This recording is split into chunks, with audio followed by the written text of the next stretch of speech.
మా latest videos కోసం మా ఈ తెలుగు న్యూస్ ఛానల్ సబ్స్క్రైబ్ చేసి గంట సింబల్ యాక్టివేట్ చేసుకోండి. ఈరోజే భీష్మ ఏకాదశి, శనివారం పరమ పవిత్రమైన రోజు.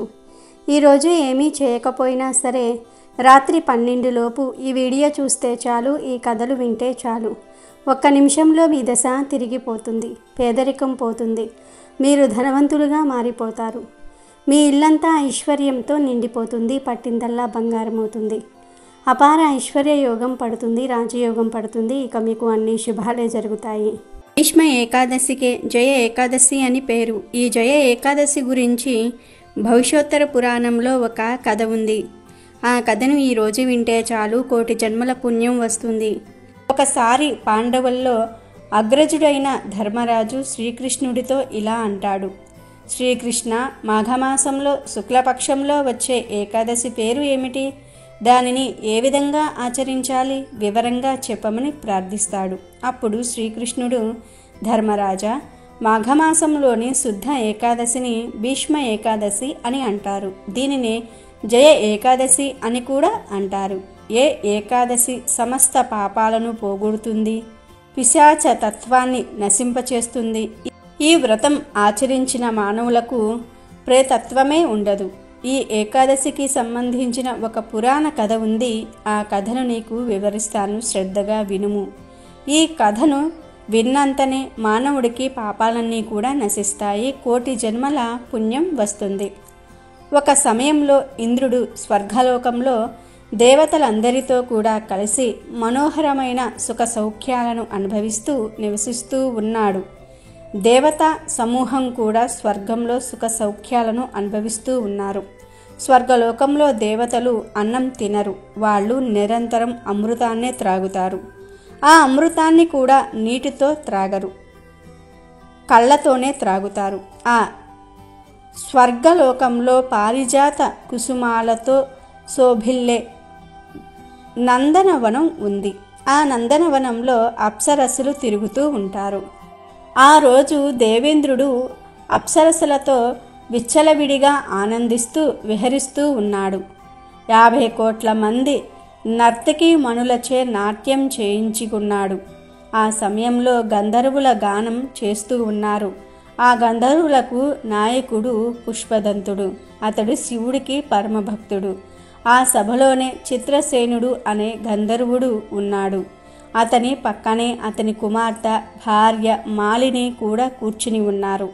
వీరి కుమారుడే పుష్పదంతుడు.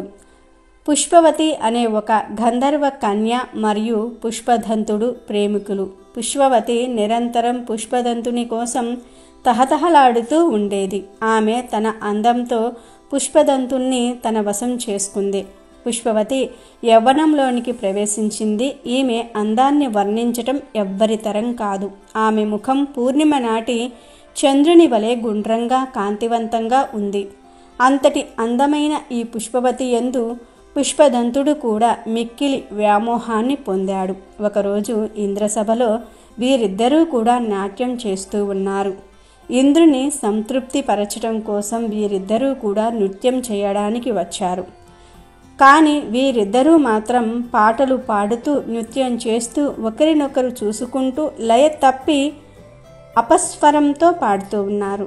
ఆ ప్రేమికులిద్దరూ కూడా మన్మధుని పంచ బాణాలకు వసులైపోయారు. వారు ఆ సభలో ఉన్నారని గుర్తించే స్థితిలో లేరు. లయ తప్పిన అపస్వరంతో అలానే పాడుతూ ఉన్నారు. ఆ విషయాన్ని ఇంద్రుడు గమనించాడు. తాళం తప్పింది, లయ కూడా తప్పింది. వెంటనే వారిద్దరూ కూడా పాడే పాట చెవులకు ఇంపుగా అనిపించటం లేదు. ఆ దృశ్యాన్ని చూసిన ఇంద్రుడికి ఎంతో కోపం వచ్చింది. కామంతో ఉన్న ఆ గంధర్వ జంటను చూసి, చిచ్చి పాపాత్ములారా, మీ ప్రభువునైన నా ఆజ్ఞను అతిక్రమించినందువలన మీరు శిక్షార్హులు. మీరు చేసిన తప్పుకు మిమ్మల్ని శిక్షిస్తున్నాను. మీ ఇద్దరు పిశాచాలుగా అవ్వండి. దంపతుల రూపంలో మానవలోకం పొంది మీరు చేసిన చెడ్డ పనికి దుష్ఫలితాలను అనుభవించండి అని శపించాడు. ఇక ఆ ఇద్దరూ ఎంతో దుఃఖించారు. వారు దుఃఖిస్తూ హిమాలయ పర్వత ప్రాంతాలకు చేరుకున్నారు. ఇంద్రుని శాప ప్రభావంగా పిశాచాలుగా మారారు. దట్టమైన అరణ్యంలో తిరుగుతూ ఉన్నారు. భయంకరమైన దుఃఖాన్ని అనుభవిస్తూ ఉన్నారు. పిశాచ జన్మలో వాసన, రుచి, స్పర్శ తెలుసుకునే అవకాశం ఉండదు. వారి రూపం వికృతంగా మారిపోయింది. ఎంత దప్పిక కలిగినా నీళ్లు త్రాగలేరు. ఆ విధంగా పిశాచాలుగా తాము చేసిన పనికి ఫలితాన్ని అనుభవిస్తూ ఉన్నారు. నిద్ర సుఖం లేక కొండ గృహాల్లో విహరిస్తూ ఉన్నారు. హిమాలయ పర్వతం కాబట్టి ఆ పిశాచ దంపతులు చలికి గడగడగా వణికిపోతూ ఉన్నారు. ఈ పిశాచ దంపతులు గాలిని ఆహారంగా స్వీకరించటం మానేశారు. నీరు దొరికినా త్రాగలేరు. అలా ఒకరోజు జయ ఏకాదశి వచ్చింది. ఆ రోజు ఎందుకో వారు జీవహింస చెయ్యలేదు. ఆకులు గాని పండ్లు గాని తినలేదు. ఒక పెద్ద రావి చెట్టు దగ్గర చలి బాధను భరిస్తూ పడి ఉన్నారు. అలా ఆ రోజు సూర్యుడు అస్తమించాడు. భయంకరమైన చీకటి రాత్రి వచ్చింది. దారుణమైన చలితో బాధపడుతూ ఉన్నారు. ఆ బాధను అనుభవిస్తూ వారు ఆ చెట్టు క్రిందనే ఉన్నారు. ఒకరినొకరు ఆనుకుని ఆ రాత్రి రావి చెట్టు మొదట్లో కూర్చున్నారు. ఆ రాత్రంతా కూడా ఆ పిశాచాలు నిద్రపోలేదు. రాత్రి కూడా గడిచిపోయింది. వారికి తెలియకుండానే జయ ఏకాదశి రాత్రి జాగరణ చేసినట్లయింది. ఇక ద్వాదశి రోజు ఆ పిశాచాలు ఏకాదశి రోజు తెచ్చుకున్న పండ్లను సూర్యోదయ సమయంలో భుజించి ద్వాదశి పారణ కూడా జరిగింది. దాంతో వారికి తెలియకుండానే జయ ఏకాదశి వ్రతం పూర్తి చేసినట్లయింది. దాంతో భగవంతుడి వారి పట్ల ప్రసన్నుడయ్యాడు. వారిద్దరికీ కూడా పిశాచతత్వం తొలగిపోయింది. పుష్పవతి పుష్పదంతుడికి పూర్వపు గంధర్వ స్వరూపం లభించింది. వారిద్దరి మధ్య ప్రేమ మళ్ళీ ఏర్పడింది. ఆ ప్రేమ జంట విమానంలో స్వర్గానికి వెళ్ళారు. స్వర్గంలోనికి ప్రవేశించిన వెంటనే ప్రభువైన దేవేంద్రుడి దగ్గరికి వెళ్ళారు. ఆనందంతో నమస్కారం చేశారు. వారిద్దరినీ చూసి ఇంద్రుడు ఆశ్చర్యపోయాడు. అప్పుడు ఇంద్రుడు వారితో ఇలా అన్నాడు, నేను పిశాచాలను అవ్వమని మాత్రమే శపించాను. శాప విమోచనం చెప్పలేదు కదా. మరి మీరు ఏ పుణ్యం వలన నా శాపం నుండి విముక్తులయ్యారు? నా శాపం ఎంతో గొప్పది. సాధారణమైన వారు ఆ శాపం నుండి తప్పించుకోలేరు. మీరు ఎలా ఇలా మారారు అన్నాడు. దానికి ఆ జంట, ఓ ప్రభు, మాకు వాసుదేవుని అనుగ్రహం లభించింది. జయ ఏకాదశి వ్రతం ఆచరించే అదృష్టం కలిగింది. దానితో మా ఇద్దరికీ కలిగిన పిశాచతత్వం తొలగిపోయింది అన్నారు. దానికి ఇంద్రుడు సంతోషించి, పుష్పదంత, నీవు స్వేచ్ఛగా నీ ప్రేమికురాలైన పుష్పవతితో స్వర్గలోకంలో యచేదంగా విహరించు. నా నుండి నీకు ఎటువంటి ఇబ్బందులు కలగవు అన్నాడు. దానికి పుష్పవతి, పుష్పదంతుడు ఎంతో సంతోషించారు. కాబట్టి ధర్మరాజా, జయ ఏకాదశి అంత గొప్పది. ఈ లోకంలో ఏ మానవుడు జయ ఏకాదశిని చక్కగా ఆచరిస్తాడో అతను సమస్త యజ్ఞాలు ఆచరించినట్లే, సమస్త తీర్థములలో స్నానం చేసినట్లే. ఈ జయ ఏకాదశి వ్రత కథను విన్నా, చదివినా, చెప్పినా కోటి జన్మల పుణ్యం కలుగుతుంది. సమస్త పాపాలు తొలగిపోతాయని శ్రీకృష్ణుడు ధర్మరాజుతో చెప్పాడు. ఈరోజు భీష్మాచార్యుల వారి జన్మ రహస్య కథను వింటే సకల పాపాలు పోయి కోటి జన్మల పుణ్యం వస్తుంది. హస్తినాపురాన్ని చంద్రవంశపు రాజైన శాంతన మహారాజు పరిపాలిస్తూ ఉండేవాడు. శాంతన మహారాజు గంగా నది ఒడ్డుకు వెళ్ళాడు. అక్కడ అతనికి ఒక అమ్మాయి కనిపించింది. ఆమె అందాన్ని చూసి శాంతన మహారాజుకు ఆమెపై ప్రేమ కలిగింది.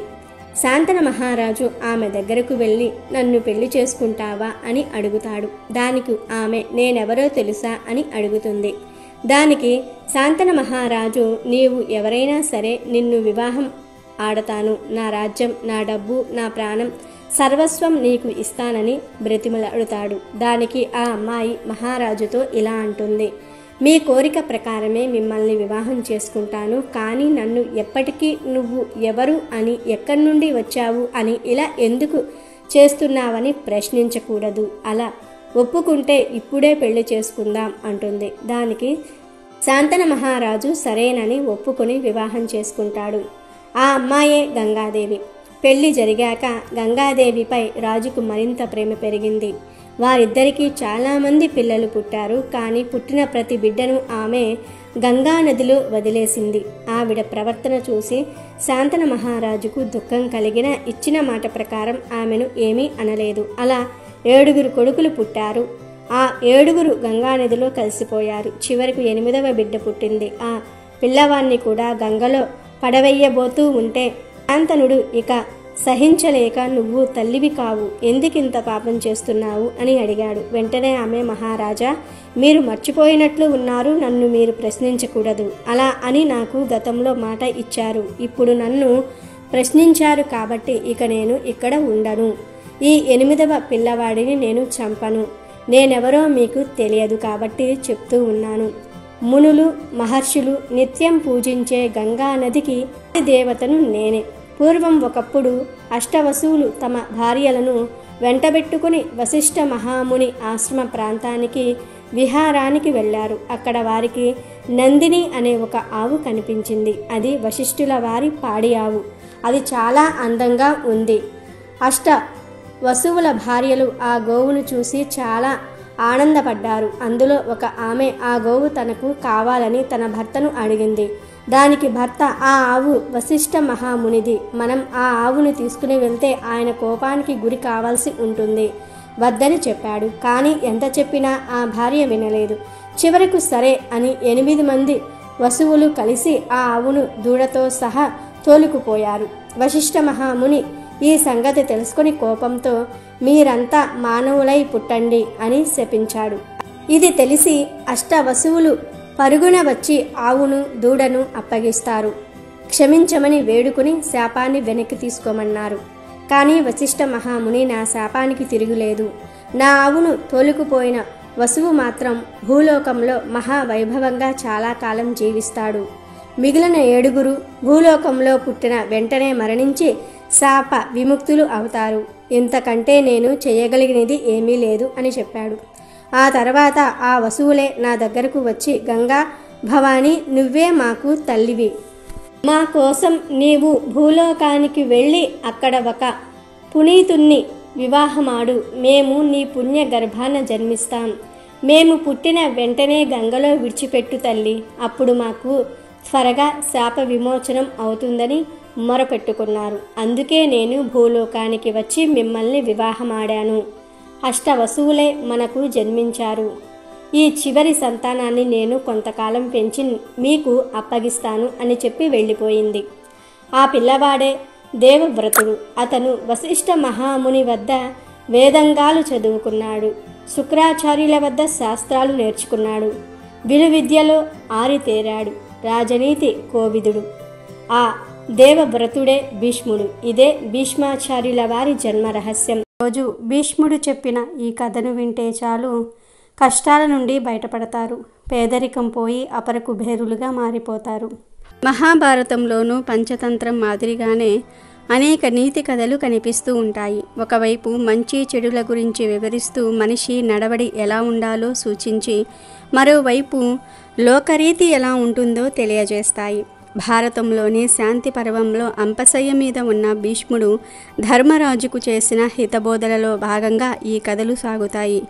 వాటిల్లో ఒకటి పిల్లి ఎలుక కథ. ఒక అడవిలోని ఓ మర్రి చెట్టు క్రింద ఫలితుడు అనే ఒక ఎలుక జీవిస్తూ ఉండగా, అదే చెట్టు మీద రోజసుడు అనే పిల్లి కాపురం చేస్తుంది. రోజు ఓ వేటగాడు రాత్రిపూట ఆ చెట్టు దగ్గరకు వచ్చి జంతువుల కోసం వల పన్ని వెళ్ళేవాడు. రాత్రివేళ జంతువులు చిక్కుకుంటాయి కాబట్టి ఉదయమే వచ్చి వాటిని తీసుకుని పోయేవాడు. అనుకోకుండా ఒకనాడు రోజసుడు ఆ వలలో చిక్కుకుంది. పిల్లి వలలో చిక్కుకుపోవటంతో ఎలుక దాని చుట్టూ నిర్భయంగా తిరుగుతూ ఆహారం కోసం అన్వేషిస్తోంది. ఆహారం కోసం ఆబగా చూస్తున్న ఎలుకకు కొద్ది దూరంలోనే ఒక ముంగీస గుడ్లగూబ కనిపించటంతో దాని గుండె ఒక్కసారిగా ఆగిపోయింది. అవి ఎలుకను మింగేయడానికి సిద్ధంగా ఉన్నాయి. ఎలుకకు ఏం చెయ్యాలో పాలుపోలేదు. అపాయంలో ఉన్న ఆ ఎలుకకు చటుక్కున ఓ ఉపాయం తట్టింది. వెంటనే వలలో ఉన్న పిల్లి దగ్గరకు వెళ్ళి, ఈ వలను కొరికి నిన్ను నేను రక్షిస్తాను, దీనికి బదులుగా నువ్వు నన్ను ఆ గుడ్లగూబ ముంగీసల బారి నుండి కాపాడతావా అని అడిగింది. ప్రాణాలపై ఆశలేని పిల్లికి కొండంత ధైర్యం వచ్చినట్టయింది. వెంటనే సరేనంది. దీంతో ఎలుక నిర్భయంగా వెళ్ళి పిల్లి పక్కన కూర్చుంటుంది. అక్కడ ఉన్న ఎలుకను పట్టుకునే ధైర్యం లేక ముంగీస గుడ్లగూబ జారుకుంటాయి. నీ ప్రాణాలను రక్షించాను కదా, మరి తొందరగా వచ్చి ఈ వలను కొరికి నన్ను బయటపడేయి అని ఎలుకను పిల్లి అడిగింది. దీనికి ఎలుక, నీలాంటి బలవంతులతో స్నేహం చేసేటప్పుడు కాస్త జాగ్రత్తగా ఉండాలి కదా, ఇప్పుడే నిన్ను బయటకు తీసుకువస్తే నువ్వు నన్ను భక్షించవని ఏమిటి నమ్మకం, కాబట్టి ఆ వేటగాడు వచ్చే సమయానికి నిన్ను విడిపిస్తాను అని సంజాయిషి ఇచ్చుకుంటుంది. చెప్పినట్లుగానే మర్నాడు ఉదయం ఆ వేటగాడు వచ్చే సమయానికి కాస్త ముందుగా వలను కొరికేసింది. వేటగాడు వస్తున్నాడన్న తొందరలో పిల్లి గబుక్కున చెట్టు మీదకు చేరుకుంది. ఇటు ఎలుక తన కలుగలోనికి దూరిపోయింది. చెట్టు కిందికి చేరుకున్న వేటగాడు కొరికి ఉన్న వలను చూసి తన ప్రయత్నం వృధా కావటంతో బాధతో వెనుదిరిగాడు. వేటగాడు అటు వెళ్ళగానే పిల్లి కిందికి చూస్తూ, మిత్రమా, నువ్వు నా ప్రాణాలను కాపాడావు, ఇక నుంచి మనమిద్దరము మంచి స్నేహితులుగా ఉందాం అని ప్రతిపాదించింది. దానికి ఎలుక నవ్వుతూ, మిత్రుడు ఎప్పుడు శత్రువుగా మారతాడో, శత్రువు ఎప్పుడు మిత్రుడుగా మారుతాడో చెప్పటం కష్టం, అలాంటిది సహజ శత్రువులమైన మన మధ్య స్నేహం ఎలా పొసుగుతుంది? ఇప్పుడు ఏదో నీకు సాయం చేశానన్న కృతజ్ఞతతో నాతో స్నేహం చేయవచ్చు, కానీ ఏదో ఒక రోజు ఆకలి మీద ఉన్న నీకు నన్ను చంపి తినాలన్న ఆలోచన రాకపోదు. శత్రువులతో అవసరార్థం స్నేహం చేసినా దాన్ని విడిచిపెట్టకపోతే ఎప్పటికైనా ఆపద తప్పదని శుక్రనీతి కూడా చెప్తోంది. నువ్వు నన్ను రక్షించావు, బదులుగా నేను నిన్ను రక్షించాను, మన బంధం ఇక్కడితో చెల్లు, ఇక మీదట నా జోలికి రాకు అంటూ కలుగులోనికి దూరిపోయింది. ఎలుక మాటల్లోని సత్యాన్ని గ్రహించిన పిల్లి గమ్మునుండిపోయింది. ఈ కథలోని పాత్రధారులు సహజ శత్రువులైన పిల్లి, ఎలుకలే గాని ఇందులోని నీతి మాత్రము నిత్య జీవితానికి కూడా వర్తిస్తుంది. అపకారికి ఉపకారం చేయవచ్చు కానీ తెలిసి తెలిసి వారితో స్నేహం చేయకూడదని హెచ్చరిస్తుంది. పైగా ఎవరి మనసు ఎప్పుడెలా ఉంటుందో తెలియదు కాబట్టి జీవితాన్ని ఫలంగా పెట్టి ఎవరిని గుడ్డిగా నమ్మకూడదని సూచిస్తుంది. అంపశయ్య మీద ఉన్న భీష్ముడితో ధర్మరాజు, పితామహ, ధర్మ భ్రష్టుత్వం కలిగినప్పుడు కరువు కాటకాలు సంభవిస్తాయి, అప్పుడు ద్విజులైన బ్రాహ్మణ, క్షత్రియ, వైశ్యులు ఎలా బ్రతకాలి అని అడిగాడు. అప్పుడు భీష్ముడు, ధర్మనందన, త్రేతాయుగము ద్వాపర యుగ సంధిలో 12 సంవత్సరాల కాల తీవ్రమైన కరువు సంభవించింది. నదులు, చెరువులు, పచ్చిక బయళ్ళు, చివరకు అడవులు కూడా ఎండిపోయాయి. ఆహారము దొరకక జంతువులు చచ్చిపోసాగాయి. రాజులు ప్రజల వద్ద ఉన్న ధాన్యాలను పన్నుల రూపంలో దోచుకున్నారు. బలవంతులు బలహీనులను దోచుకున్నారు. బ్రాహ్మణులు ధర్మం తప్పి ప్రవర్తించసాగారు. యజ్ఞయాగాదులు ఆగిపోయాయి. ఆకలికి తాళలేని జనము చనిపోసాగారు. ఆ సమయంలో విశ్వామిత్రుడనే మహర్షి ఆకలికి తట్టుకోలేక ఆహారం కొరకు వెతుకుతూ సాయం సమయానికి ఒక పల్లెను చేరుకున్నాడు. విశ్వామిత్రుడు ఆకలి బాధతో సొమ్మసిల్లి అక్కడే పడిపోయాడు. అతడి పక్కన ఒక కుక్క శరీరము పడి ఉంది. దాని చర్మం వలిచి మిగిలిన శరీరం అక్కడ ఎండబెట్టారు. దానిని ఆ మహర్షి చూశాడు. ప్రాణం పోయే సమయంలో కుక్క మాంస భక్షణం చేయటం పాపం కాదని కుక్క మాంసం దొంగలించబోయాడు. అప్పుడే అక్కడ ఉన్న ఒక చండాలుడు అది చూసి, అయ్యా, మీరెవరు, ఈ పనికి ఎందుకు పూనుకున్నావు అని అడిగాడు. దానికి విశ్వామిత్రుడు, అయ్యా, నా పేరు విశ్వామిత్రుడు, ఆకలితో ఉన్నాను, చాలా రోజులుగా ఆహార పానీయాలు లేకుండా ఉన్నాను, ప్రాణాలు నిలుపుకోవడానికి కుక్క మాంసం తిన్నా తప్పులేదనుకుని ఈ కుక్క మాంసం తీసుకుంటున్నాను. అగ్ని పవిత్రుడు అయిన సర్వభక్షకుడు కదా, అలాగే నేను అని చెప్పాడు. అప్పుడు ఆ చండాలుడు, మహాత్మా, అన్ని మాంసాల్లోకి కుక్క మాంసం నీచమైనది, దానిని మీ వంటి తాపసులు తీసుకోవటం దోషం కాదా అని అడిగాడు. దానికి విశ్వామిత్రుడు, బ్రహ్మ అండగా ఉన్న నాకు ఏ పాపం అంటదు, ముందు ప్రాణాలు నిలుపుకోవటం ముఖ్యం, బ్రతికి ఉంటే యజ్ఞ యాగాదులు చేసి పాప పరిహారం చేయవచ్చు, నాకు జీవనాధారమైన కుక్క మాంసం వదలను అన్నాడు. అప్పుడు ఆ చండాలుడు మళ్ళీ ఇలా అన్నాడు, మహాత్మా, కుక్క మాంసం తినడం అధమాధమం, మీ వంటి తాపసులు అలాంటి పని చేయవచ్చా అని అడిగాడు. దానికి విశ్వామిత్రుడు, అయ్యా, అగస్త్య మహాముని రాక్షస మాంసం తిన్నా అతడి ప్రతిష్ట తగ్గలేదు కదా అని అన్నాడు.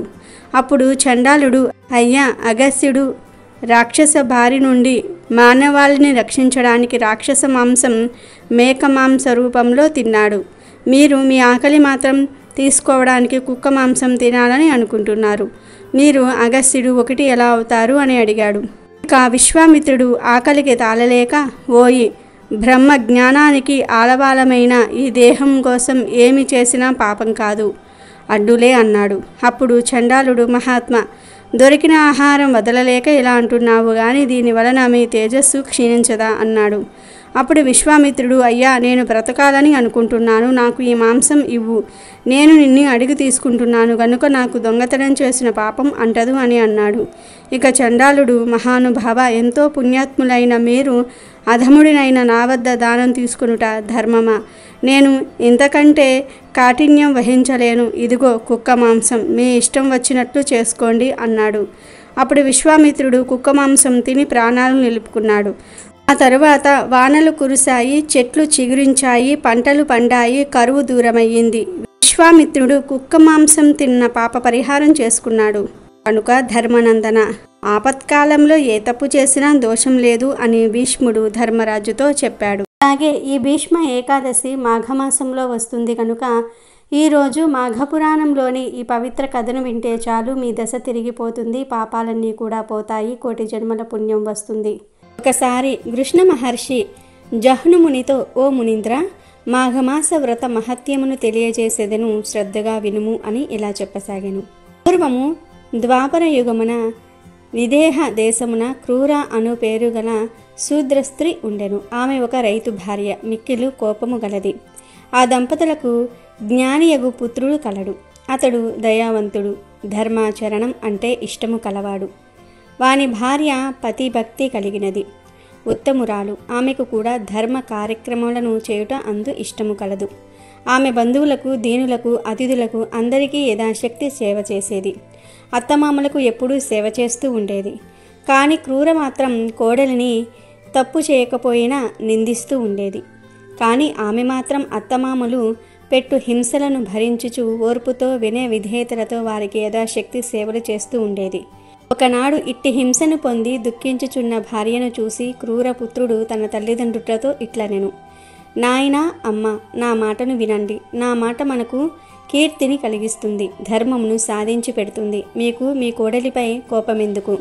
కలహమునకు కారణమేమిటి? మీ శరీరములకు బాధను కలిగించు ఈ కోపముతో మీకేమి ప్రయోజనము? సర్వ సంపదలను నశింపచేయు కలహమెందుకు? నేను గాని నా భార్య గాని మీకేమి అపకారమును చేసితిమి? మీ ఈ కోపమునకు కారణము నాకు కనిపించుటలేదు.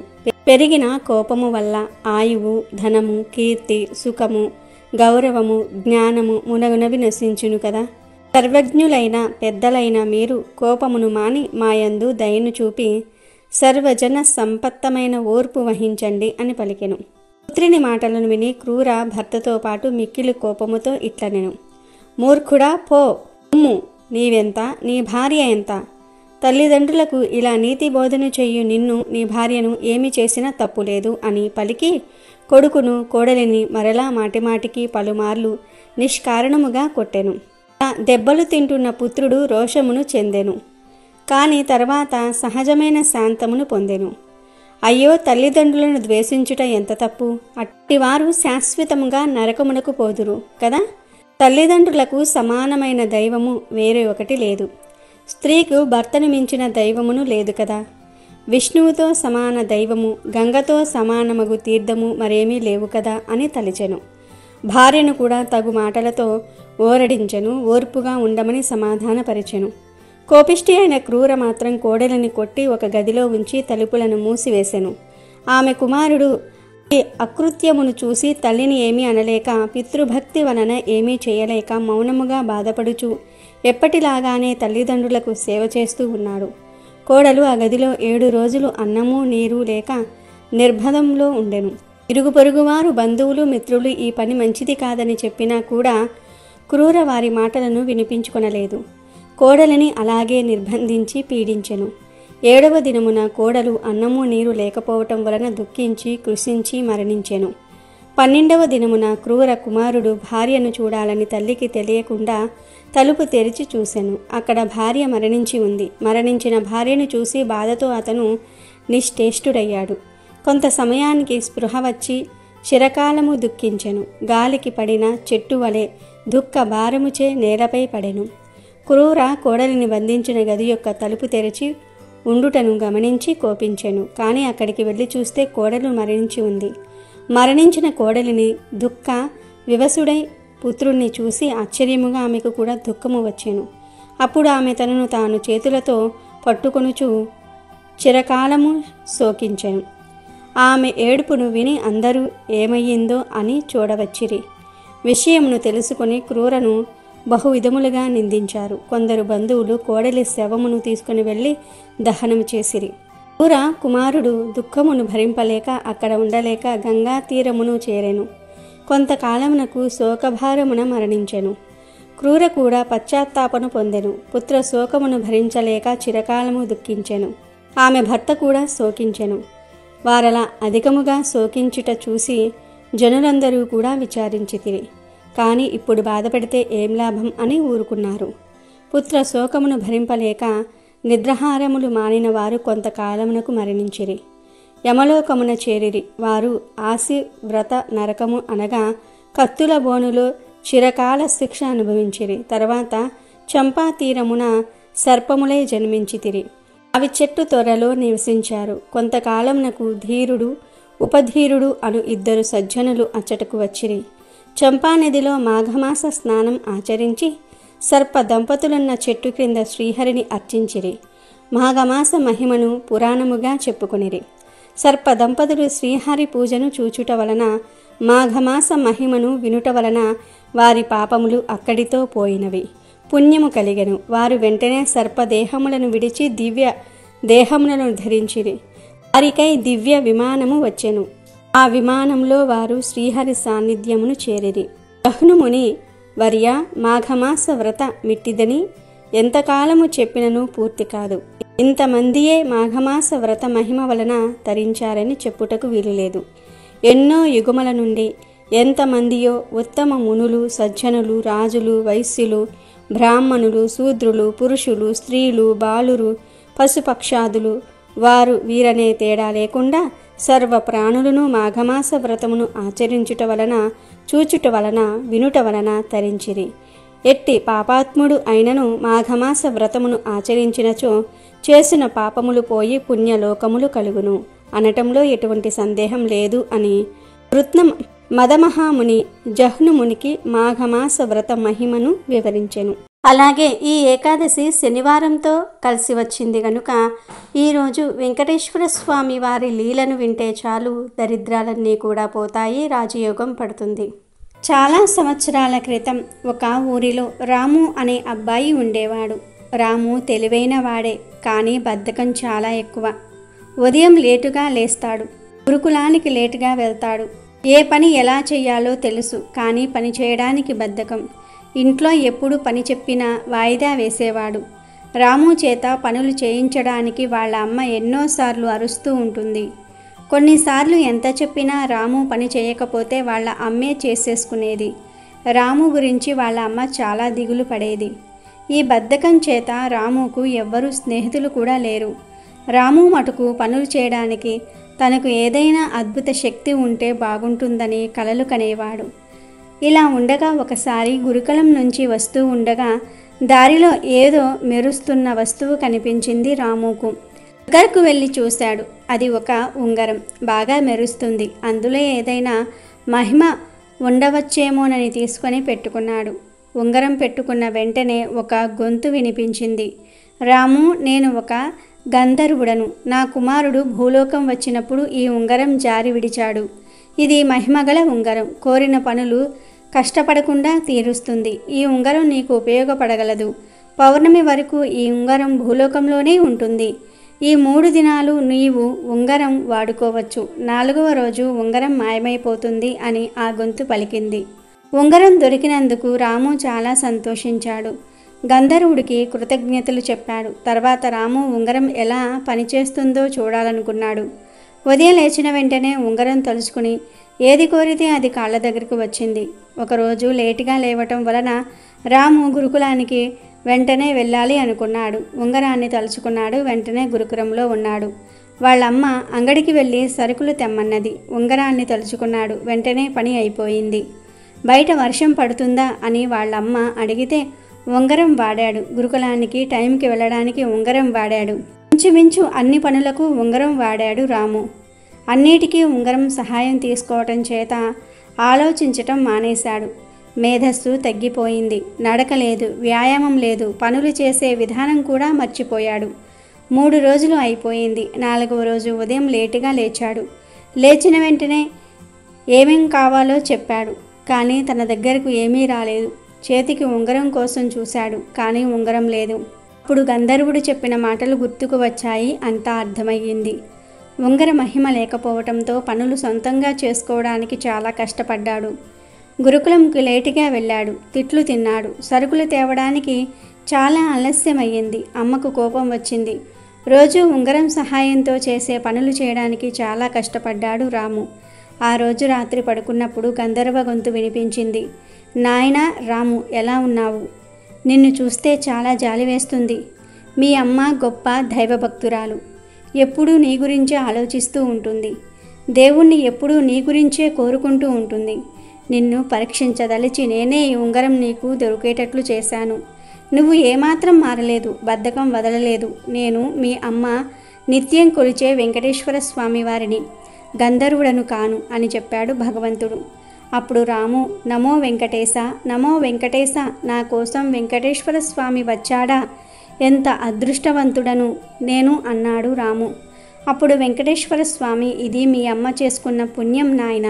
ఆ మహాభక్తురాలు కడుపున పుట్టడము నీ అదృష్టం. నా భక్తురాలి బాధ చూడలేక నీ బాగు కోసం తప్పిస్తున్న ఆమెకు సహాయం చేయడానికి నేను రావాల్సి వచ్చింది మరి. కానీ ఒక విషయం చెప్పక తప్పదు. మనం చేయాల్సిన పనులు మనమే కష్టపడి చేసుకోవాలి. అప్పుడే తృప్తి కలుగుతుంది. పనులు అలవాటవుతాయి. శరీరానికి వ్యాయామం కూడా లభిస్తుంది. ఆపద సమయాల్లో కానీ, శక్తికి మించిన పనులు చేయాల్సి వచ్చినప్పుడు కానీ మన ప్రయత్నం చేస్తూ దేవుని మీద భారం వెయ్యాలి. దేవుడు సహాయం అందిస్తాడు. అంతేకాని ప్రతి చిన్న విషయానికి బద్ధకంతో ఉండకూడదు. ఎక్కడైనా నీ పనులు, ఇంటి పనులు బద్ధకం బదిలీ చేసుకో. అవకాశం ఉంటే వేరే వాళ్లకు కూడా సహాయం చెయ్యి. స్నేహితులు నీ జీవితంలోనికి వస్తారు. శక్తికి మించిన పనులు చేయాల్సి వచ్చినప్పుడు నీ ప్రయత్నం చేస్తూ దేవుని మీద భారం వెయ్యి. నన్ను తలుచుకో, నీకు తప్పక విజయం లభిస్తుంది అని వెంకటేశ్వర స్వామి వారు రాముకి చెప్పి అంతర్ధానమైపోయారు. రాము తన తప్పు తెలుసుకున్నాడు.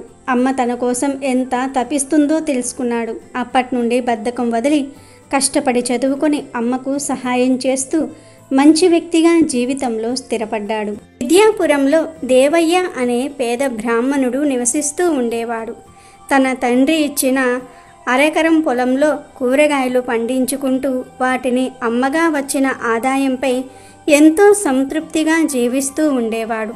సమయం ఉన్నప్పుడు ఆ ఊరిలోని వారు దైవ కార్యాలకు పిలిస్తే వెళ్ళి పూజలు చేయించి వారిచ్చిన దానితోనే తృప్తి పడేవాడు. అతని భార్య లక్ష్మమ్మకు కాస్త కోరికలు హెచ్చు. అయితే భర్త ఆదాయం తక్కువగా ఉండటంతో తన కోరికలను బలవంతంగా అదుపులో పెట్టుకోవలసి వస్తూ ఉండేది. కానీ ఇంటి నిర్వహణలో భర్తకు అన్ని విధాలుగా సహాయ సహకారాలు అందిస్తూ ఉన్నంతలో పిల్లల్ని బాగా పెంచుతూ కుటుంబాన్ని గుట్టు చప్పుడుగా నెట్టుకొస్తోంది. దేవయ్యకు దైవభక్తితో పాటు దయాగుణం కూడా మెండుగా ఉండేది. తెల్లవారుజామునే లేచి స్నాన సంధ్యాదులు దైవార్చన పూర్తి చేశాకే నీళ్లు ముట్టేవాడు. ఇంటి గుమ్మం ముందు ఎవ్వరు నిలబడినా తనకు ఉన్నంతలో ఏదో ఒక సహాయం చేస్తే గాని పంపేవాడు కాదు. ఒకరోజు ఆ గ్రామంలో ఒక సాధువు తన 3 శిష్యులతో కలిసి భిక్షాటనకు వచ్చాడు. వీధి వీధి తిరుగుతూ గ్రామస్తులు ఇచ్చినది పుచ్చుకొని ముందుకు వెళ్తూ ఉన్నాడు. ఆ రోజుకు ఆకలి తీర్చుకునేందుకు సరిపడినది లభించాక తిరిగి తమ ఆశ్రమానికి వెళ్ళిపోవటం ఆయన దినచర్య. అందులో భాగంగానే ఊరి చివర ఉన్న దేవయ్య ఇంటి ముందు నిలబడి భిక్ష అర్థించాడు ఆ సాధువు. ఆ సమయంలో దేవయ్య భోజనం చేస్తూ ఉన్నాడు. అంతకు ముందే పిల్లలు భోజనం చేసేశారు. అతను తిన్న తర్వాత భార్య భోజనం చెయ్యాలి. నెలాఖరు రోజులు కనుక ఇంట్లో సరుకులు అంతంత మాత్రంగా ఉన్నాయి. సాధువు వచ్చిన సంగతి తెలుసుకున్న లక్ష్మమ్మ అప్పుడు ఏం జరగబోతుందో వెంటనే ఊహించింది. భర్త చేస్తున్న భోజనం ఆపేసి మిగిలినదంతా సాధువుకు దానం చేసేస్తాడు. అప్పుడు అతను అర్ధాకలితో ఉండటమే కాక తనకు కూడా అన్నం మిగలదు. మిగిలిన కాస్త సరుకులతో తిరిగి వంట చేయాలి. ఎందుకొచ్చిన తద్దినం అనుకుంటూ లక్ష్మమ్మ సాధువు భర్తకు కనిపించకుండా వీధి గుమ్మానికి అడ్డంగా నిల్చుంది. తర్వాత నెమ్మది గొంతుతో, ఇంట్లో అన్నీ నిండుకున్నాయి, కాస్త ముందుకు వెళ్ళండి అని సాధువుతో చెప్పింది లక్ష్మమ్మ. సరేనని మీ కుటుంబం చల్లగా ఉండాలని దీవించి సాధువు అతని శిష్యులు ముందుకు సాగిపోయారు. అయితే భార్య యొక్క ప్రవర్తన అనుమానాస్పదంగా అనిపించటం వలన దేవయ్య సంగతేమిటని భార్యను అడిగాడు. ఏమీ లేదు, మీరు ముందుగా భోజనం పూర్తి చెయ్యండి, మీ తర్వాత నేను తినాలి, ఒళ్ళంతా అలసటగా ఉంది, త్వరగా పడుకోవాలి అని భర్తను తొందర పెట్టసాగింది లక్ష్మమ్మ. ఆమె మాటలు నమ్మక దేవయ్య లేచి గుమ్మం బయటకు చూశాడు. అతనికి ముందుకు సాగిపోతున్న సాధువు అతని శిష్యులు కనిపించారు. భార్య చేసిన పని అర్థమై, ఎంత పని చేశావే నువ్వు, గుమ్మం ముందుకు వచ్చిన అతిథిని ఆకలితో వెళ్ళగొడతావా నువ్వు, అలా చేస్తే ఎంతటి పాపం సంక్రమిస్తుందో అర్థం చేసుకోవటం లేదు నువ్వు అని గబగబా పరిగెత్తి సాధువు బృందానికి అడ్డం నిలిచి, తెలుసో తెలియకో నా భార్య చేసిన తెలివి తక్కువ పాపపు పనికి నన్ను క్షమించండి, దయచేసి ఇంటికి తిరిగి రండి, నేను తినగా మిగిలిన భోజనపు పదార్థాలను దయచేసి భిక్షగా స్వీకరించండి, ఎంగిలి అని భావించి తిరస్కరించవద్దు అని కాళ్లపై పడి కన్నీళ్లతో ప్రార్థించాడు.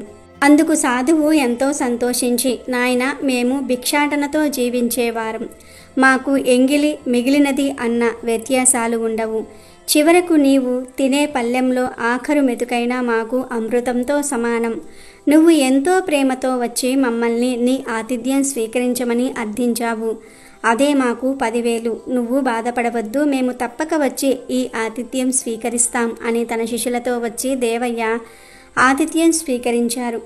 ఇక చేసేదేమీ లేక లక్ష్మమ్మ మిగిలిన కాస్త భోజన పదార్థాలు వారికి అర్పించింది. వారందరూ ఆ కాస్త అన్నం తిని 1000 ఏళ్లు చల్లగా ఉండమని ఆశీర్వదించారు. వెళ్లే ముందు ఆ సాధువు దేవయ్యను మనస్ఫూర్తిగా ఆశీర్వదించి ఈ విధంగా అన్నారు. అతిథులను ఆదరించటం అనేది మన భారతీయ సాంప్రదాయంలో ఒక ముఖ్యమైన అంశం.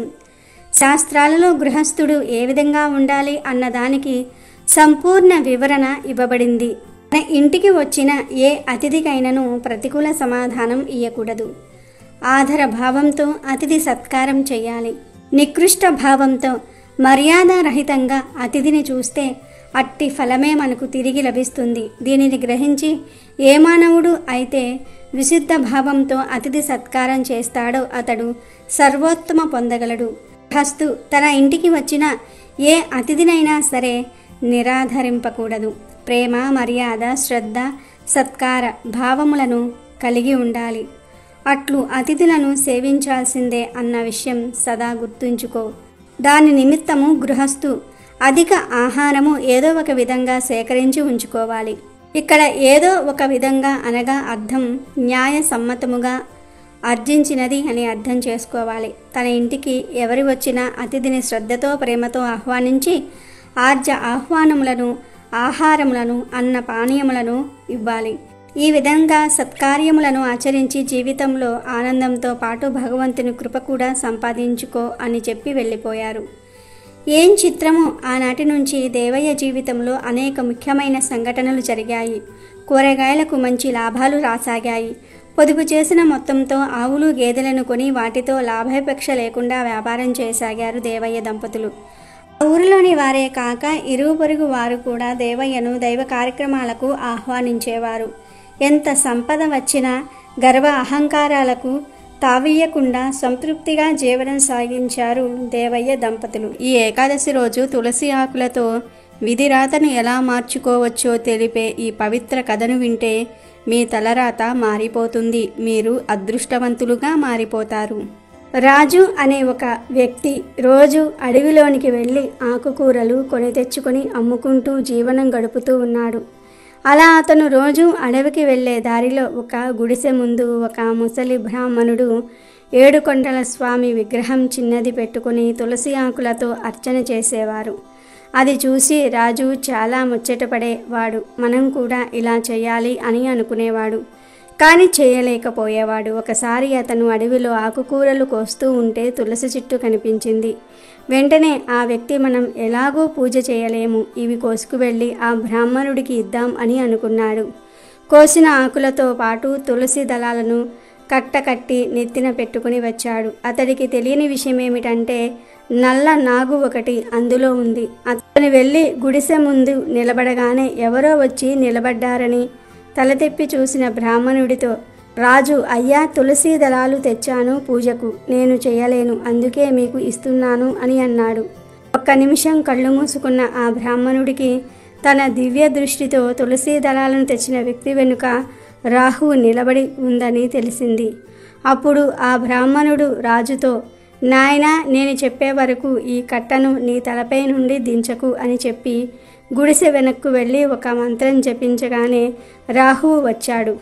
అప్పుడు బ్రాహ్మణుడు రాహువుకు నమస్కరించి ఎందుకు అతడి వెనుక వచ్చావని అడుగగా రాహు ఆ బ్రాహ్మణుడికి నమస్కరించి, నేను ఈరోజు అతడికి హాని చేయాల్సి ఉంది, అదే విధి రాత, కానీ అతను తన తలపైన తులసి దళాలను మోస్తున్నాడు, అందుకే నా పని చేయలేకపోయాను, అతను అది దించగానే నేను కాటేసి వెళ్ళిపోతాను అని అన్నాడు. ఈ విషయం వినగానే బ్రాహ్మణుడికి చాలా జాలేసింది. ఎప్పుడు రానివాడు ఈరోజు పూజకు దళాన్ని తీసుకురావటంతో ఇతడిని ఈ గండం నుండి తప్పించాలంటే ఏదైనా పరిష్కారం ఉందా అని రాహువును అడుగుతాడు. అప్పుడు రాహువు, అయ్యా, మీరు ఇన్ని రోజులు పూజ చేసిన పుణ్యఫలాన్ని అతడికి దానం ఇచ్చినట్లయితే ఈ గండం నుండి తప్పించవచ్చు అని రాహువు చెప్పగానే బ్రాహ్మణుల వారు ఏమీ ఆలోచించకుండా అతడికి దానం ఇస్తున్నాను అని చెప్పటంతో రాహువు ఆశ్చర్యపోయి సంతోషంతో వెళ్ళిపోయాడు. దాంతో రాజు ఆకుకూరల్లో ఉన్న పాము మాయమైపోయింది. అప్పుడు బ్రాహ్మణుడు ఒక తులసి దళం చేత ఇంత అద్భుతమా, ఒక దానం ఇవ్వటం వల్ల ప్రాణం నిలబడుతుందా, మనం సంపాదించుకున్న పుణ్యఫలం ఇంత శక్తి గలదా, దేవత గ్రహాలన్నీ బ్రహ్మరాతను మార్చేంత శక్తి గలదా అని అనుకున్నాడు. తర్వాత ఆ బ్రాహ్మణుడు రాజు దగ్గరకు వచ్చి ఇక నుండి రోజు నాకు తులసి దళాలను తెచ్చి ఇవ్వాలి అని చెప్పాడు. ఆ మాటలకు సంతోషించిన రాజు అలాగే అని ఒప్పుకున్నాడు. కాబట్టి ఆపదలను తప్పించుకోవడానికి ఆస్తులే కూడబెట్టనక్కర్లేదు, కొంచెం మంచి పనులు చేసినా కూడా ఆపదల నుండి తప్పించుకోవచ్చు, విధి రాతను మార్చుకోవచ్చు అనే విషయాన్ని ఈ కథ ద్వారా గ్రహించాలి. అలాగే ఈ ఏకాదశి రోజు లక్ష్మీదేవి అనుగ్రహం కావాలంటే ముందు విష్ణుమూర్తిని ప్రసన్నం చేసుకోవాలి. విష్ణుమూర్తి ఎక్కడ ఉంటాడో అక్కడే లక్ష్మీదేవి నిలుస్తుంది అని తెలిపే కథను వింటే అష్టైశ్వర్యాలు సిద్ధిస్తాయి. ఒకసారి విష్ణుమూర్తి లక్ష్మీదేవితో ప్రజలలో ఎంత భక్తి పెరిగింది, అందరూ నా కరుణ కోసం నారాయణ నారాయణ అని నా నామం జపిస్తూ ఉన్నారు అని అన్నాడు. ఆ మాటలు విని లక్ష్మీదేవి, అది మీకోసం కాదు, నా కరుణ కోసం, నా కటాక్షం కోసమే మీ మీద భక్తి పెరిగింది అని అంటుంది. అలా అయితే జనులంతా లక్ష్మీ లక్ష్మి అని ఎందుకు జపించటం లేదు అని అంటాడు నారాయణుడు. అప్పుడు లక్ష్మీదేవి, అలా అయితే భక్తులకు ఓ పరీక్ష పెడదాం అని అంటుంది. సరే అని అంటాడు నారాయణుడు కూడా. వెంటనే నారాయణుడు ఒక బ్రాహ్మణ రూపం ధరించి ఒక గ్రామంలోనికి వెళ్ళి గ్రామాధికారి ఇంటి తలుపు తట్టాడు. గ్రామాధికారి తలుపు తెరిచి, మీరు ఎవరు, ఎక్కడి నుండి వచ్చారు అని ఆ బ్రాహ్మణుణ్ణి అడుగుతాడు. దానికి ఆ బ్రాహ్మణుడు, నా పేరు లక్ష్మీపతి, నేను వైకుంఠం అనే ఊరి వాడిని, నేను మీ గ్రామంలో హరికథ చెప్పాలని అనుకుంటూ ఉన్నాను, అందుకే ఇక్కడికి వచ్చాను అని అంటాడు. దానికి గ్రామాధికారి, అలాగా, మా గ్రామ ప్రజల మహాభాగ్యం, హరికథ విని పుణ్యం సంపాదించుకుంటారు, మీరు ఇక్కడ ఉన్నంత వరకు మీరు మా ఇంట్లోనే ఉండి మా గ్రామంలో హరికథ చెప్పండి అని అన్నాడు. ఆ తర్వాత గ్రామంలోని కొందరు వ్యక్తులు సమావేశమై హరికథకు అన్ని సన్నాహాలు చేస్తారు. మొదటి రోజు 10 మంది వచ్చారు.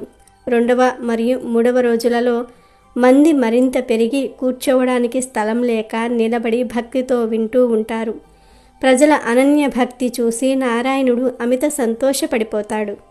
ఇదంతా గమనించిన లక్ష్మీదేవి ఒక వృద్ధిరాలిగా మారి ఆ గ్రామానికి వచ్చి అప్పుడే ఇంటికి తాళం వేసి హరికథ కాలక్షేపం కోసం వెళ్తున్న ఒక స్త్రీ ఇంటి దగ్గరకు వచ్చి నిలబడి, అమ్మా, నాకు దాహంగా ఉంది, కొంచెం నీళ్లు ఇవ్వవా బిడ్డ అని అడుగుతుంది. అప్పుడు ఆ స్త్రీ, అమ్మా, సమయం సాయంత్రం 5 గంటలయ్యింది, నేను హరికథ వినేందుకు వెళ్తూ ఉన్నాను అని అంటుంది. దానికి ఆ ముసలమ్మ, నాకు కొన్ని మంచినీరు ఇవ్వు తల్లి, చాలా దాహం వేస్తుంది, నీకు అమితమైన పుణ్యం లభిస్తుంది అని లక్ష్మీదేవి వృద్ధురాలి రూపంలో దీనంగా అడగగానే కాదనలేక ఆ స్త్రీ తాళం తీసి ఇత్తడి చెంబుతో నీళ్లు తెచ్చి ఇస్తుంది. లక్ష్మీమాత నీరు తాగి ఆ చెంబు తిరిగి ఆ స్త్రీ చేతికి ఇవ్వగానే ఆ చెంబు బంగారం చెంబుగా మారిపోతుంది. అది చూసి ఆ స్త్రీ ఆశ్చర్యపోయి 2 చేతులు జోడించి ఆ వృద్ధురాలికి నమస్కారం చేసి, ఎంత మహిమగల తల్లివి నీవు, నీకు ఆకలి వేస్తుందేమో, ఉండు, కంచంలో నీకు అన్నం పెడతాను అని అంటుంది. ఆ కంచం కూడా బంగారంది అవుతుంది అన్న ఆశతో ఆ స్త్రీ అలా అంటుంది. కానీ ముసలవ్వ మాత్రం, లేదు బిడ్డ, నాకు ఆకలిగా లేదు, నీ హరికథకు సమయం అవుతుంది, వెళ్ళు అని అక్కడి నుంచి వెళ్ళిపోతుంది. తర్వాత ఆ స్త్రీ హరికథ కోసం వచ్చి ఈ సంగతి ఆమె చుట్టుప్రక్కల ఉన్న మొత్తం ఆడవారికి చెప్తుంది. అది వింటూనే హరికథ వింటున్న స్త్రీలందరూ కూడా మధ్యలోనే లేచి వెళ్ళిపోతారు. ఇక మరుసటి రోజు నుండి హరికథకు వచ్చే వారి సంఖ్య గణనీయంగా తగ్గటంతో లక్ష్మీపతి భక్తుల సంఖ్య ఎందుకు తగ్గుతూ వచ్చింది అని అడుగుతాడు. అప్పుడు ఒక ఆయన ఇలా అంటాడు, ఒక మహిమగల తల్లి గ్రామానికి వచ్చింది. ఆమె ఎవరింటికైనా సరే వెళ్ళి ఏ వస్తువులో ఏమి తాగినా తినినా ఆ వస్తువు బంగారంగా మారుతుంది. అందువలన భక్తులు ఆమె కోసం ఎగబడుతూ ఉన్నారు. అందుకే హరికథ వినేవారి సంఖ్య తగ్గింది అని అంటాడు. అప్పుడు లక్ష్మీదేవి వచ్చిందని విష్ణుమూర్తికి అర్థమవుతుంది. ఇది వింటూనే ఆ గ్రామాధికారి కూడా అక్కడి నుండి మెల్లగా జారుకుని ఆ వృద్ధురాలి దగ్గరకు వెళ్తాడు. వెళ్ళి ఆమెతో, అమ్మ, నేను హరికథ నిర్వహిస్తూ ఉన్నాను, అటువంటిది మీరు నా ఇంటిని ఎందుకు విడిచిపెట్టారు, నా ఇంటికి ఇంతవరకు ఎందుకు రాలేదు అని అడుగుతాడు.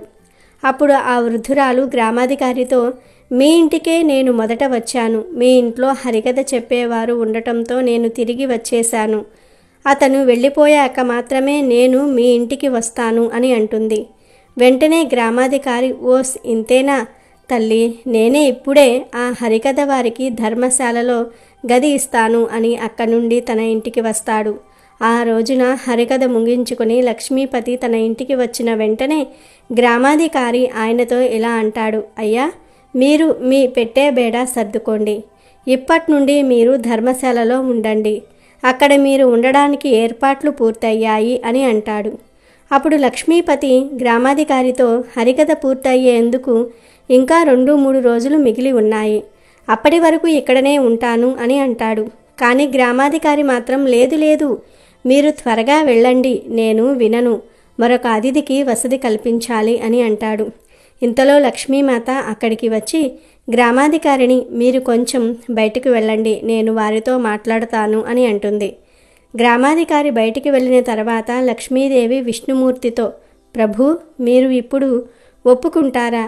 నీ భక్తులు నీ కోసం కాదు, నా కోసం మీ నామం జపిస్తూ ఉన్నారని అని నవ్వుతూ అంటుంది. దానికి విష్ణుమూర్తి, అవును, ఇదంతా నీ ప్రభావం, కానీ నీవు కూడా ఒక విషయాన్ని అంగీకరించాలి, నీవు నా కోసం వైకుంఠం విడిచి వచ్చావు, ఎక్కడైతే నా కథలు చెప్తూ ఉంటారో, భజనలు చేస్తూ ఉంటారో, ఖచ్చితంగా అక్కడే నీవు ఉంటావు అని అంటాడు నవ్వుతూ. ఇక ఆ తర్వాత నారాయణుడు వైకుంఠానికి అక్కడి నుండి వీడ్కోలు పలికాడు.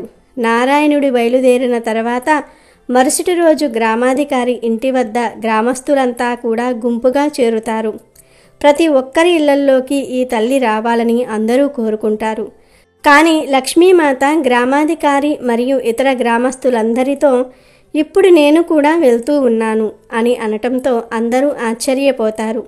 అందరూ ఒకేసారి, అమ్మా, ఎందుకు అలా చేస్తూ ఉన్నారు, మేము ఏమైనా తప్పు చేశామా అని అడుగుతారు. దానికి లక్ష్మీనారాయణుడు, ఎక్కడ ఉంటే అక్కడే నా నివాసం, మీరు నారాయణుడిని పంపించారు, అందుకే నేను కూడా ఆయన దగ్గరకు పోతూ ఉన్నాను అని మాయమై వైకుంఠం చేరుకుంటుంది. ఈ కథ నుండి తెలుసుకోవాల్సింది ఏమిటంటే, విష్ణు స్మరణ ఉన్న చోటే లక్ష్మి నివసిస్తుంది. లక్ష్మి వెంట పరిగెడితే వారికి లక్ష్మి నిలవదు మరియు లక్ష్మీపతి కూడా దొరకడు. అలాగే ఈ ఏకాదశి రోజు ఉన్నత పదవులను ఎటువంటి వారికి ఇవ్వకూడదో తెలిపే భీష్ముడు చెప్పిన ఈ కథను వింటే మీ దశ తిరిగిపోతుంది. ఉన్నత పదవులలో ఎలాంటి వారిని నియమించాలి అన్న అనుమానం వచ్చింది ధర్మరాజుకు. దయచేసి తన సందేహాన్ని నివృత్తి చేయమంటూ ఆయన భీష్ముడిని కోరాడు. అప్పుడు భీష్ముడు ఓ కథ ద్వారా ధర్మరాజు సందేహాన్ని నివృత్తి చేశాడు. పూర్వం ఒక అడవిలో ఓ ముని తపస్సు చేసుకుంటూ జీవిస్తూ ఉన్నాడు. ఓ కుక్క ఎప్పుడూ కూడా ఆ ముని వెంటే తిరుగుతూ ఉండేది. తన పట్ల విశ్వాసంగా ఉన్న ఆ కుక్కను చూసిన ముని దానిని తన చెంత ఉండనిచ్చేవాడు.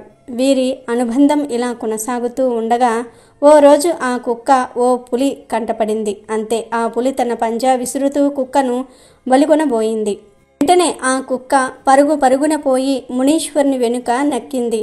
తనను నమ్ముకున్న కుక్క ఆ పులి కంటే బలహీనంగా ఉండటం వల్లే కదా దానికి ఆపద కలిగింది అనుకున్నాడు మునీశ్వరుడు. దాంతో ఆ కుక్కను పులిగా మార్చేశాడు. ఆ ఘటనను చూసిన పులి భయపడి గుర్రున వెనక్కి తిరిగి పారిపోయింది. కానీ పులిగా మారిన కుక్క జీవితం అక్కడి నుంచి సురక్షితంగా ఉందని చెప్పుకోవడానికి లేదు. ఎందుకంటే మరోసారి దాని మీదకు ఓ ఏనుగు దూసుకు వచ్చింది. యథాప్రకారంగా పులి రూపంలో ఉన్న కుక్కను ఏనుగులా మార్చివేశాడు ఆ మునీశ్వరుడు.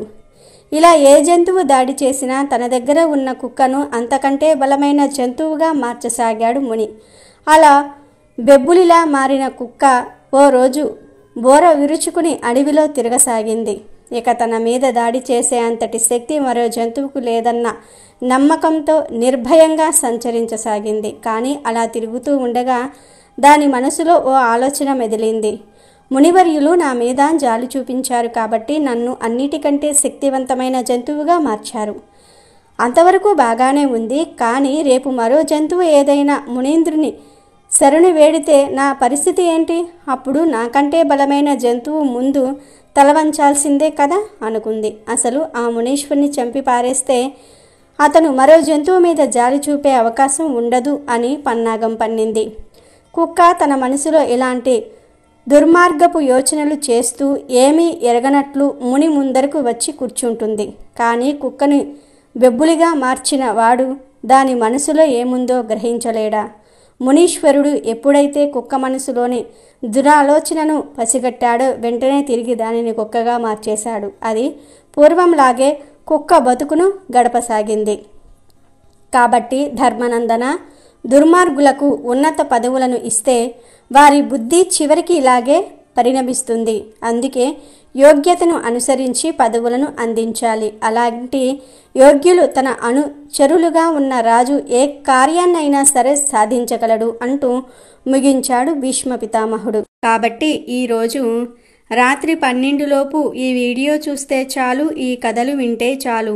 అదృష్టం మీ తలుపు తట్టినట్లే. ఈరోజు ఎవరైతే ఈ కథలను వింటారో వారి జన్మజన్మల పాపాలు పోతాయి, కోటి జన్మల పుణ్యం వస్తుంది, అష్టైశ్వర్యాలు సిద్ధిస్తాయి, సకల శుభాలు కలుగుతాయి, తిరిగిలేని రాజయోగం పడుతుంది, పట్టిందల్లా బంగారం అవుతుంది. ఎంతో పుణ్యం చేసుకున్న వారు మాత్రమే ఈ కథలను వినగలుగుతారు.